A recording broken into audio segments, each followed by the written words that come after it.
Hey guys, how's it going? It's Douglas here at Drownwood Productions, and today we're going to be having a look at something you guys have not seen on this channel before.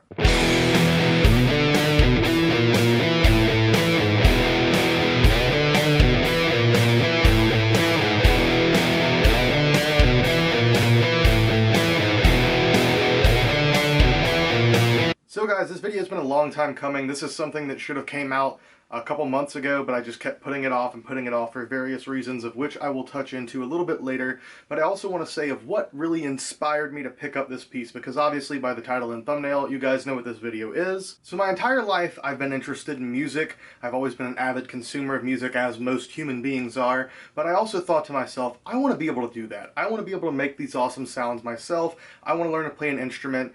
And I came really close to it whenever I was younger. Once we reached about the 6th or 7th grade in our school, they started offering music programs that were available for anyone to join, and I joined in that program, really excited, and I wanted to learn originally to play a trumpet.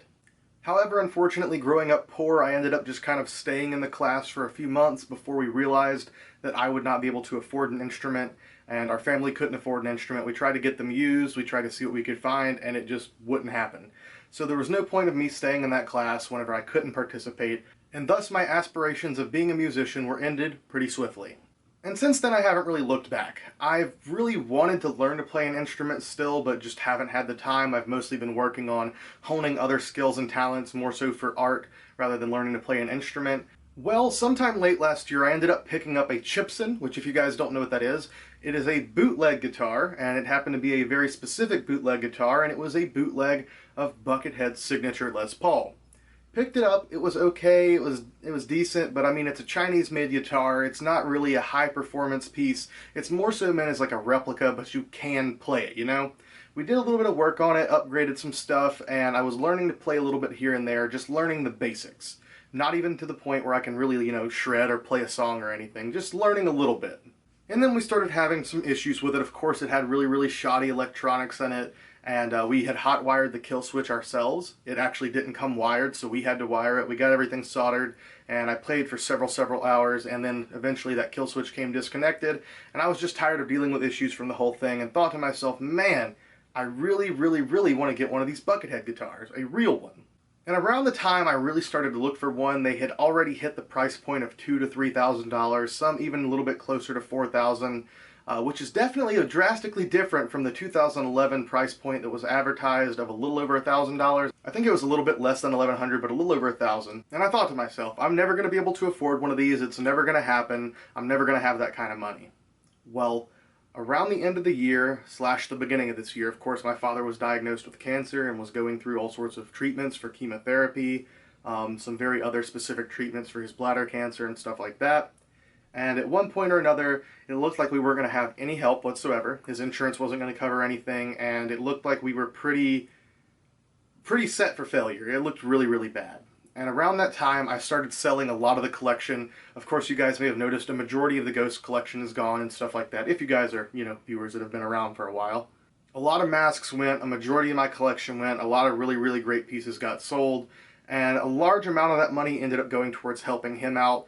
But at one point, the insurance finally decided to start covering stuff, and I still had a pretty decent chunk of change left sitting in my bank account. But then, opportunity struck. A really nice, mint condition, brand new, never before played Buckethead Studio Les Paul popped up. And it was for sale from a private guitar collector's collection. He had a signature and a studio. I think he may have had 2 studios, one to play on and one to keep mint, and this was the mint condition one. And I decided to spend my money on that. My friend Josh Slunk was actually the one to kind of give me the push and urge me to go ahead and make the purchase. He's like, man, you got to get this guitar. They're wonderful. They're amazing. You got to have one. Got to try it out. You're going to love it. So I did end up picking it up, and I'll go ahead and get into that in just a few moments, but I just wanted to show you guys what else I've been collecting in the meantime. So guys, originally I bought the Gibson, did an unboxing video on it. That video never got released. I just really wasn't happy with the guitar, and I also didn't really feel like releasing a video on a guitar, being that I personally don't know how to play a guitar. But while I was learning and practicing some on the Gibson, I did pick up a few pedals just because, obviously, if you can't have a guitar that you can play well, you can at least have some fun with distortion pedals. So I'll show you guys what I did pick up. So the first pedal that I received is this carbon copy analog delay. It's a really nice pedal, and this was actually somewhat of a gift, somewhat of a giveaway prize that was won through Josh's channel. It's a really, really nice piece, and I've had a lot of fun toying around with this one. Definitely interested to do more with it in the future. So if you guys are a fan of Buckethead, you know there's a lot of really weird sounds that come out of his guitar, and in forums a lot of times people will go and ask, hey, what's this sound from this song? What's the sound I'm hearing here? And usually whatever that sound is, it probably came off of this pedal, the Line 6 FM4. This thing is awesome. It is loaded full of amazing, amazing presets, some really, really awesome sounds, and I'm going to have a lot of fun with this one. Next up is one of my favorite Buckethead pedals, and it is the Digitech Bass Synth Wah. This thing is loaded with some really, really amazing sounds, and I just love it. Super weird, super great pedal, one of my favorites for sure. Next up, standard noise suppressor. You'll see this on pretty much any guitarist pedal board. Pretty amazing pedal, why wouldn't you have it?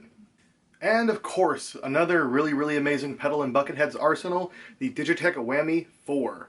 This thing is awesome.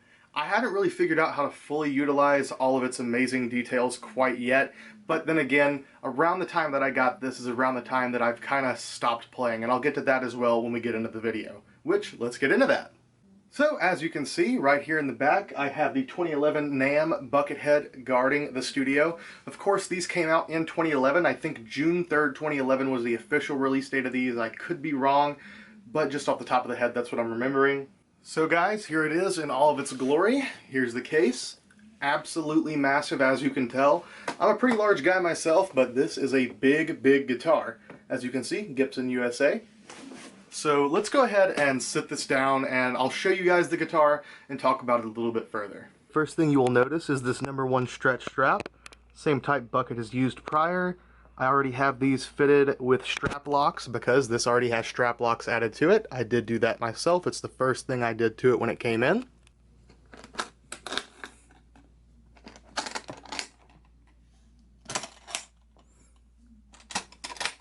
You guys ready for the unveiling?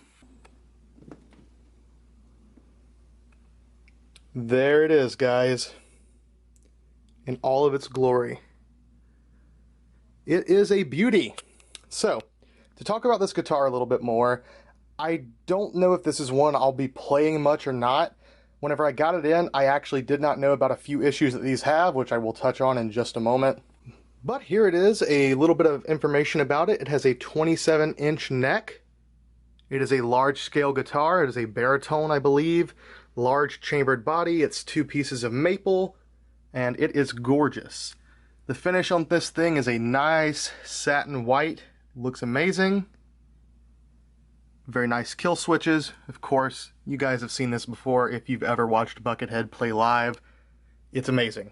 Having this here is just like holding the knife of Michael Myers, holding the machete of Jason. This is Buckethead's instrument. This is his tool. This is awesome. This is amazing. Yet again, as I mentioned earlier, there are some issues with these.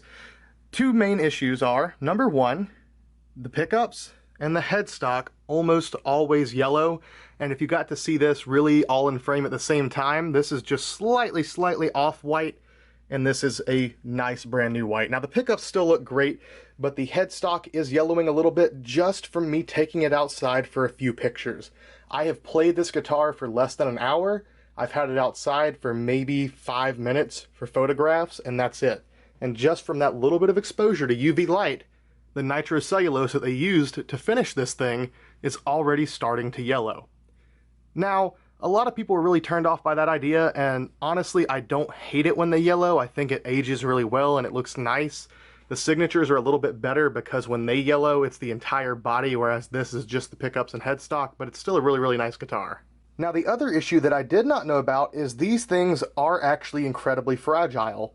While they were the last great guitars that Gibson really made, the finishing on this body is super fragile. Just a little bit of rubbing against denim or any kind of fabric that isn't super soft will actually cause the paint to come off of these. Most of them that you see for sale nowadays are really beaten up, really banged up, a lot of paint missing, chips in it, the finish is all kinds of messed up. This one was brand new, unplayed whenever I got it, and like I said, I've only played it a very small amount of time. I did not know that they had these issues prior to purchasing it.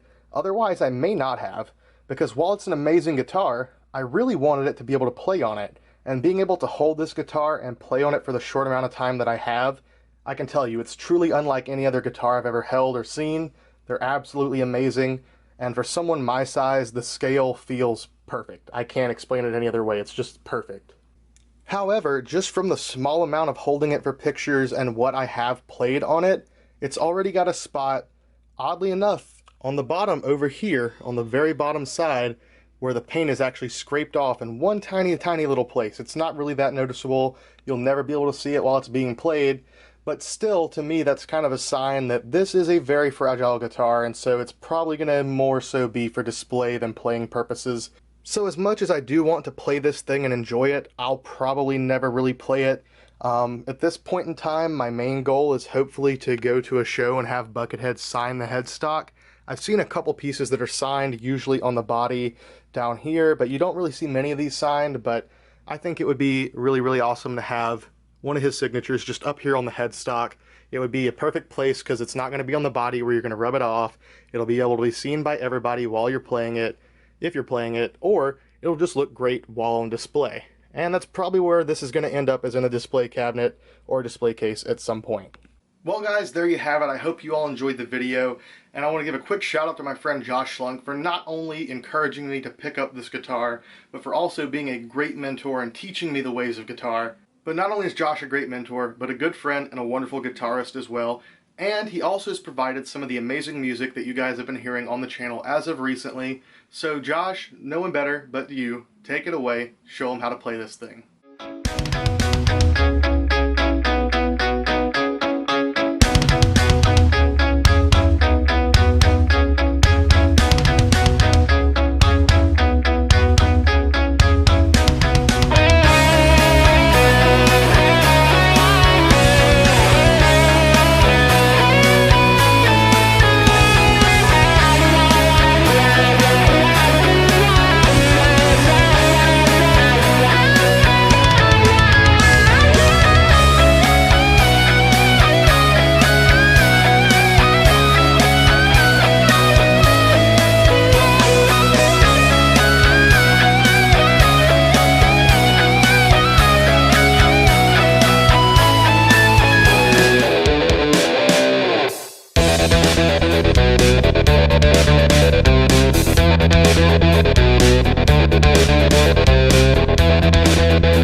Thank you.